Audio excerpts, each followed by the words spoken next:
நான் சென்னையில் கமிஷனர் ஆஃபீஸ்க்கு வந்திருக்கேன். எதனால் வந்திருக்கேன் அப்படின்னு பார்த்தீங்கன்னா, குக் வித் கோமாளி நான் செலக்ட் பண்ணேன் சார். நான் வந்து பிக் பாஸ் பிரபலம்.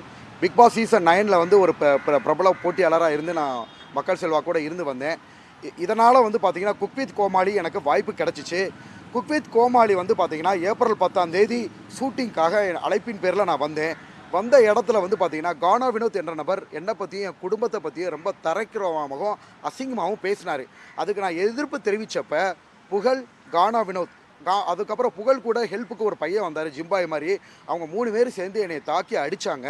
ஓகேங்களா. இவங்க அடிக்கிறப்ப என்ன பிரச்சனைனே தெரியாமல், மாக்காப்பா வந்து பொதுவாக ஷூட்டிங் அப்போ ஃபுல் தண்ணி மது போதையில் தான் இருப்பார். என்ன பிரச்சனைனே தெரியாமல் இரும்பு ராடால் என்னை காலில் தூக்கி எரிஞ்சு என்னை தாக்கிட்டாங்க. எனக்கு ரத்த காயம் ஏற்பட்டுருச்சு. உடனடியாக வந்து பார்த்தீங்கன்னா, நான் வந்து பக்கத்தில் உள்ள T6 நஸ்ரத்பேட்டை காவல் நிலையத்தில் புகார் அளித்தேன். ஆனால் அந்த அதிகாரிகள் வந்து பார்த்தீங்கன்னா, அந்த குக் வித் கோமாளி படப்பிடிப்பு ஷூட்டிங் அப்போ தான் அந்த பிரச்சனை நடந்துச்சு. அதை வந்து பார்த்தீங்கன்னா ஒழுங்காக ஆய்வு செய்யலை. சிஎஸ்ஆர் காப்பி கொடுத்தாங்க. நேற்று வந்து பார்த்தீங்கன்னா பேருக்கு வந்து புகழும் கானா வினோத்தும் ஆஜரானாங்க. பட் எந்த மன்னிப்பும் கேட்கல. பண்ண தப்ப வருந்தவும் கிடையாது. எனக்கு திருப்தியும் இல்லை. அதுவும் இல்லாமல் அந்த நபர் யார் அப்படின்னு பார்த்தீங்கன்னா, மாக்காப்பா ஆனந்த் வரவே மாட்டார் அப்படின்ற மாதிரி அவங்க தரப்பில் இருந்து சொல்கிறாங்க. காம்ப்ரமைஸ் பண்ணிக்கிறோம், வெளியில் பேசிக்கிறோம் அப்படின்றாங்க. கானா வினோத் வந்து பார்த்தீங்கன்னா ரவுடிகளோட தொடர்பு அதிகமாக இருக்கனால கொலை மிரட்டத்தில் விடுறாரு. நீ cook with Comali show, Vijay TV show சென்னைக்கு வரக்கூடாது அப்படின்னா உன்னை கொலை பண்ணிடுவேன் அப்படின்னு சொல்லிட்டு கானா வினோத்தும் புகழும் என்னை வந்து பார்த்தீங்கன்னா கொலை மிரட்டல் விடுறாங்க. இதால் நான் சென்னைக்கு அடிக்கடி ஷூட்டிங் வர்றதுக்கு ரொம்ப பயமாகவும் இருக்குது. நான் வந்து சார் வளர்ந்து வர கலைஞர், பிக் பாஸில் பிரபலம் அடைஞ்சேன். அதுக்கு முன்னாடி பிரபலமாக இருந்தேன். வாட்டர்மெலன் ஸ்டார் நடிப்பு அரக்கன்னா தெரியாதவும் கிடையாது. அந்த நடிப்பு அரக்கன்றதை குக் வித் கோமாளியில் நான் பதிவு பண்ணேன். குக் வித் கோமாளி ஷூட்டிங் வந்து மார்னிங் முடிஞ்சிருச்சு. காலையில் ஷூட்டிங் முடிஞ்சு பிரேக்குக்கு அப்புறம் தான் எனக்கு இவ்வளோ தொந்தரவுகள் வந்துச்சு. நான் சேனலையோ ப்ரொடக்ஷனையோ தப்பு சொல்லவே இல்லை. ஆனால் இவங்கனால, புகழ்னாலையும் கானா வினோத்னாலையும் மாக்காப்பா ஆனந்த்னாலையும் என்னோட குக் வித் கோமாளி வாய்ப்பு எனக்கு பறி போயிடுச்சு. ஏன்னா சேனலை பொறுத்த வரைக்கும் அவங்க 3 பேர் இருந்தால் அந்த ஷோ முக்கியம். ஏன்னா ஒரு ஆளுக்காக அவங்க 3 பேரை பாய்க்க மாட்டாங்க. நல்ல வாய்ப்பை வந்து கெடுத்துட்டாங்க. பட் மக்கள் செல்வாக்கு இறைவன் இருக்குது. லேட்டஸ்ட்டாக வந்து பார்த்தீங்கன்னா LAK லவ் இன்சூரன்ஸ் கம்பெனி படத்தில் எனக்கு மக்கள்கிட்ட வரவேற்பு இருந்துச்சு. நிறைய படங்கள் நடிச்சிட்டு இருக்கேன். அடுத்த படங்கள் வந்துக்கிட்டு இருக்கு. ஆனால் வந்து பார்த்தீங்கன்னா இப்போ கூட மக்கள் எனக்கு மெசேஜ் பண்ணுறவங்க, மாக்காப்பாவுக்கு பெரியவங்கெல்லாம் சப்போர்ட் இருக்குது, கானா வினோத்து ரபடிகளோட சப்போர்ட் இருக்குது, ஆனால் உங்கள் வாட்டர்மெலன் ஸ்டாருக்கு மக்கள் சப்போர்ட் இருக்குது, நீங்கள் எதுக்கும் பயப்படாதீங்க. நிறைய மக்கள் ஆத்திரம் அடைஞ்சு எனக்கு அந்த ரத்த காயத்துக்கு வந்து பார்த்தீங்கன்னா அவங்க எனக்கு ஆக்சுவலாக அவங்க மேலே சட்ட நடவடிக்கைன்ற காரணம் ஒரு மன்னிப்பு கூட கேட்கவே இல்லை. என்ன மாதிரி வளர்ந்து வர்றவங்களை இந்த மாதிரி அடித்து துன்புறுத்தி வரவிடாமல் பண்ணுறதுக்கு இதுக்கெல்லாம் காரணம் ஆக்சுவலாக புகழ் மேலேயோ மாக்காப்பா மேலேயோ எனக்கு எந்தவித முன்விரோதமே கிடையாது. அண்டாகா கசம் அப்படின்ற ஒரு ஷோவில் மாக்காப்பா கூட நான் வேலை பார்த்துருக்கேன். அப்போ பிரேக்லேயே அவர் என்ன பண்ணுவார்னா, காஃபி சாப்பிட்ற மாதிரி மது அருந்திட்டு வந்து தான் இருப்பார். மது போதையில் புகழுக்கும் கானா வினோத்துக்கும் சப்போர்ட் பண்ணி இரும்பு ராடால் என்னை தூக்கி எறிஞ்சார். மாக்காப்பாவுக்கும் எனக்கும் எந்த ஒரு பிரச்சனையும் கிடையாது. புகழுக்கு எனக்கு எந்த ஒரு, ஆனால் ஒன்று பிரச்சனை, என்னோட பாப்புலாரிட்டி, என்னோட புகழ், மக்கள் செல்வாக்கு, இதன் காரணமாக தொடர்ந்து நான் வந்து தாக்கப்பட்டுக்கிட்டே இருக்கேன் சார். இதுக்கு கேட்டால் இதை வேறு விதமாக என்னை திசை திருப்புற மாதிரியும், ஓகேங்களா, ஜாதி ரீதியாக கானா வினோத் எப்பயுமே ஒரு வெப்பன் எடுக்கிறாரு. யார் அவர் கூட சண்டை போட்டாலும் என்னை ஜாதி ரீதியாக சொல்லிட்டாங்கன்னு அதை திருப்புறாரு. ஓகேங்களா. அதுக்கு ஆதாரமும் இல்லாமல் ஒன்றும் இல்லாமல் மக்களோட தீர்ப்பு, மகேசன் தீர்ப்பு. இதுக்காக நான் வந்து பார்த்தீங்கன்னா காவல் ஆணையர் ஐயா அவர்கள்கிட்ட அந்த கம்ப்ளைண்ட்டை கொண்டு வந்து அவங்க வந்து பார்த்தீங்கன்னா டிஜிபி ஆஃபீஸ்லையும் அல்லது ஆவடியில் அங்கே போய் இந்த இதை ஃபார்வர்ட் பண்ண சொல்லியிருக்காங்க. அங்கேயும் போய் நீங்கள் பர்சனலாக ஒரு கம்ப்ளைண்ட் கொடுக்க சொல்லியிருக்காங்க. நான் கம்ப்ளைண்ட் பண்ணி சிஎஸ்ஆர் காப்பி வாங்கியிருக்கேன்.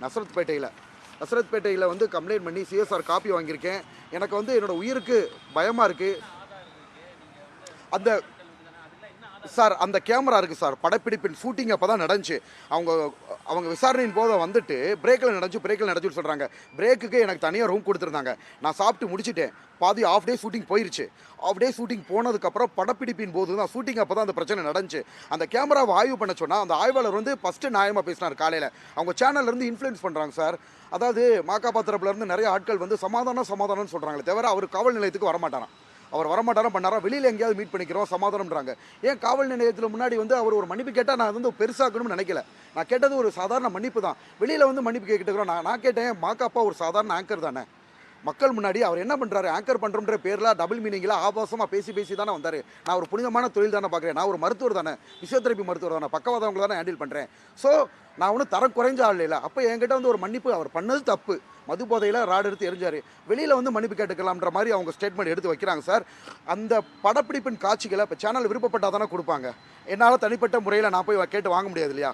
காவல் நிலையத்திலையும் நீங்கள் காம்ப்ரமைஸாக போயிருங்கன்னு சொல்கிறாங்க. ஓகே, நான் காம்ப்ரமைஸாக போகிறதுக்கு ரெடி. நேற்று வந்து கானா வினோத்தும் புகழும் காம்ப்ரமைஸாக பேசுகிற மாதிரியே தவிர தப்பை உணர்ந்த மாதிரியும் தெரியல சார். மாக்காப்பா வரவே மாட்டாரான். கேட்டால் 2 நாள் ஷூட்டு 3 நாள் ஷூட்டுன்னு சொல்கிறாங்க. நான் சொந்த ஊர் மதுரை. என் மதுரையிலேருந்து இதுக்காக அவங்க எல்லாமே பார்த்து வச்சுட்டாங்க. இவன் எவ்வளோ நாள் இங்கே இருக்க முடியும், எவ்வளோ நாள் இந்த பிரச்சனையை கொண்டு போகும்னு சொல்லிட்டு இந்த மாதிரி பண்ணுறாங்க சார். நான் முறையாக எல்லாத்தையும் படப்பிடிப்பின் போது நடந்த பிரச்சனை இது. ஷூட்டிங் அப்போ என்ன சார் சார் யதார்த்தமாக வந்து சார் கானாவினத்து வந்து என்னை பற்றி என் குடும்பத்தை பற்றி இழிவாக பேசுகிறாரு. ரொம்ப உங்களுக்கும் கல்யாணம், உங்களுக்கும் 2 குழந்தைங்கள் இருக்குது. இப்போ என்னை பற்றி சோசியல் மீடியாவில் தவறான கருத்துக்கள் வரும்ல சார், எவிடன்ஸ் இல்லாமல் சோசியல் மீடியாவில் தவறான கருத்துக்கள் வரும்ல, அதை வந்து கானாவினத்து சொல்லி என்னை ப்ளேம் பண்ணுறாரு. ஓகேங்களா? ஸோ உங்களுக்கும் பிள்ளைங்கள் இருக்குது, இப்படி பேசாதீங்கன்றதை நான் அவர்கிட்ட மேற்கோள் காமிச்சேன். அந்த மேற்கோள் காட்டுறப்ப உடனே புகழுக்கும் கோவம் வந்து புகழ் கூட வர ஜிம்பாய் வந்து அந்த தள்ளுமுள் ஏற்பட்டு அந்த தள்ளுமுள்ளில் கூட அறந்தாங்கி நிசாவுக்கும் சுனிதாவுக்கும் அடி விழுந்துச்சு. அதாவது தடுக்க வந்தவங்களுக்கு. ஸோ எல்லா உண்மைகளையும் நம்ம எல்லாரையும் இதில் இழுக்க முடியாதுன்றனால சில பேர்களை சொல்லலை. பட் அவங்க எல்லாரும் ஒரு செட்டப்பில் ஒர்க் பண்ணுறாங்க. நான் புதுசு இல்லையா, எல்லோரும் யாருக்கு சப்போர்ட் பண்ணுவாங்க நினச்சி பாருவாங்க. கையினால் குத்துனாங்க, எனக்கு இங்கெல்லாம் வீக்கம்ப்பா, இந்த கலை இங்கெல்லாம் வீக்கம். ஓகேங்களா? பட் எல்லாமே எக்ஸ்டர்னல் இன்ஜுரி, ரத்த காயம் அப்படின்றப்ப யாரும் அதை பெருசாக எடுத்துக்கிற மாட்டாங்க இல்லையா. சமாதானம்ன்றாங்க. நான் பண்ண தப்பாக வந்துட்டோம், மாக்காப்பா உங்கள்கிட்ட பேசணும்னு நினைக்கிறாரு, தனியாக வாங்கி ஒரு ஹக் பண்ணிக்கிறோம் அப்படின்ற மாதிரி சொல்கிறாங்க. ஏன் காவல் நிலையத்தில் வந்து அவர் மன்னிப்பு கொடுத்து எழுதிட்டு போனால் அதில் என்ன இருக்குது? இந்த மாதிரி நிறைய பேரை வளர விடாமல் தடுக்கிறாங்க சார். அது வந்து பார்த்தீங்கன்னா சேனல் தப்பு சொல்ல முடியாது. திறமை இருக்கிறனால தான் சேனல் நம்மளை பயன்படுத்திக்கிற ட்ரை பண்ணுறாங்க. என்ன மாதிரி ஆட்கள் புதுசாக சேனலுக்குள்ள நுழையிலும் நினைக்கிறவங்கள வளர விடாமல் மாக்காப்பா மாதிரியும் புகழுக்கு நான் போன உடனே காலையிலேருந்து பேசலை, என் கூட பேசவே இல்லை. என்ன காரணம்னு பார்த்தீங்கன்னா புகழ் கூட எனக்கு முன்பகையும் கிடையாது, விரோதமும் கிடையாது. நான் அவரை பற்றி எந்த ஸ்டேட்மெண்ட்டும் சமூக வலைதளங்களில் என்ன ரீசனாக நம்ம வளர்ச்சி மேலே பொறாமை. புகழ் வந்து குக் வித் கோமாளியில் வந்து இவரை வர விடாமல் பண்ணார் சார். குறைசி சம்திங் நிறைய இன்டர்னல் பாலிடிக்ஸ்னு கேள்விப்பட்டேன். ஸோ நான் உள்ளே போனேன்னா நான் ப்ரொமோ கண்டென்ட்டில் பிக் பாஸில் நீங்கள் பார்த்துருப்பீங்க, ப்ரொமோ கண்டென்ட் என்னோட கண்டென்ட்டை மக்கள் எல்லாருமே ரசிக்க ஆரம்பித்தாங்க. அந்த மாதிரி நான் ஒரு குக் வித் கோமாளியில் ஊண்டிரி வேணும் அப்படின்னு பயப்படுறாரு சார். ஸோ அந்த பொறாமை காரணம் தான் எனக்கு இவ்வளோ சண்டைகளும். உருவக்கேலி சார், இந்த மாதிரி காமெடி ஷோக்களில் யார் மனசையும் புண்படுத்தாமல் ரொம்ப உருவக்கேலி பண்ணுறது வந்து பார்த்திங்கன்னா வன்மையாக கண்டிக்கத்தக்கது சார். ஓகேங்களா? யாரோட அனுமதி இல்லாமல் நான் ஏற்கனவே சொல்லிட்டேன் சார், கலாயிங்க யாரும் ரொம்ப உருவக்கேலி பண்ணாதீங்க. கானாவினோத் வந்து அடுத்தவங்கள உருவக்கேலி அவர் ஆக்சுவலாக இதுக்கு முன்னாடி ரொம்ப தெரியவே இல்லை சார். இப்போ வந்து பார்த்தீங்கன்னா நிறைய வந்து பிக் பாஸில் என்னை பற்றி உருவக்கேலி பண்ணி கொஞ்சம் வெளியில் தெரிய ஆரம்பித்தார்.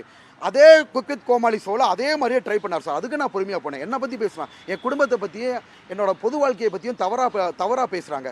அதுக்கு எதிர்க்க குரல் கொடுத்தது தான் பொறாமையான நபர்கள் எல்லாம் ஒன்று சேர்றாங்க சார். ஒன்று சேர்ந்து இந்த மாதிரி தனி மனித தாக்குதல் நடத்துது. நடவடிக்கை என்ன மேடம், அவங்க ஆஜராகி மன்னிப்பு கேட்டால் போதும் மேடம். அவங்கள வந்து நான் சிறைக்கு சொல்லணும், மாக்காப்பாவை ஜெயிலுக்கு போகணுன்றது கூட என்ன கிடையாது. இந்த மாதிரி மேடம் 50-60 ஆர்டிஸ்ட் முன்னாடி என்னை அவமானப்படுத்திருக்காங்க மேடம். என்ன அவங்க அடித்தது வந்து எல்லாரும் என்னை டாக்டர் அப்படின்னு ஒரு மதிப்பு கொடுத்தாங்க. வந்தவொடனே ஹாய் நீங்கள் என்ன டாக்டராக இருக்கீங்க, ஜட்ஜஸ் எல்லாருமே என்னை மதித்து பேசினாங்க. மாதம்பட்டி ரங்கராஜ் சார் இருந்தார், அவ்வளோ மதிப்பு கொடுத்து பேசினார், வாங்க டாக்டர் எப்படி இருக்கீங்கன்னு. ஸோ அவங்க முன்னாடி என்னோட இமேஜ் என்ன ஆகுறது? நான் புனிதமான தொழில் தானே பண்ணுறேன்.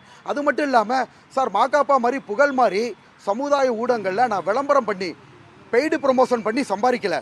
பெய்டு ப்ரொமோஷனே பண்ணாமல் மக்கள்கிட்ட நல்ல என்னோட பப்ளிசிட்டியை பயன்படுத்தி விளம்பரம் பண்ணல சார். அதனால் எனக்குன்னு ஒரு நல்ல பேர் இருக்குது மக்கள் மத்தியில். இவர் பெய்டு ப்ரொமோஷன் பண்ணல, ஆபாசமாக வரல, அவர் திறமை ஆக்டிங் அப்படின்றதுல இந்த மாதிரி நிறைய தடைகளை தாண்டி நிறைய அடிகளை தாண்டி வழிகளை தாண்டி இந்த நிலைமைக்கு நான் வந்திருக்கேன் சார்.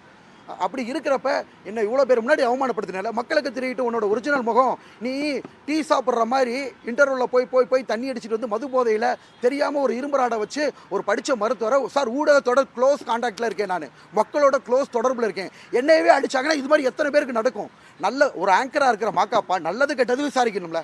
அதுக்கப்புறம் சேனலில் சொன்னாராம், நான் ஆங்கராக இருந்து அப்படி பண்ணியிருக்கக்கூடாது, ஒருத்தர பட்சமாக இருந்திருக்கக்கூடாது, காமனாக இருந்திருக்கணும், நடந்து காலை எரிஞ்சு என்னை ரத்த காயப்படுத்தினதுக்கப்புறம் அதுவும் சேனலில் தான் சொன்னார். நான் சேனல்லேயே அவர் மன்னிப்பு கேட்டால் முடிஞ்சிருக்கு சார். நான் அவங்ககிட்ட சொன்னேன் மாக்காப்பா மன்னிப்பு கேட்டால் அதை விட்டுறேன்னு, அவரெல்லாம் மன்னிப்பு கேட்க மாட்டார் அப்படின்ட்டாங்க. 1,26,00,000 மனங்களை வென்ற தந்தை டிவி யூடியூப் சேனல், தவிர்க்க முடியாத தம்ப்நெயில்ஸ், கலக்கலான கான்டென்ட்ஸ். நீங்களும் இந்த குடும்பத்தில் இணைய இப்பவே சப்ஸ்கிரைப் பண்ணுங்க. அசுரபலம் கொண்ட எங்கள் டிஜிட்டல் கரங்களில் உங்கள் விளம்பரங்களை சேர்க்க வாட்ஸ்அப் பண்ணுங்க. 8939888378. Email advttv@dttv.in.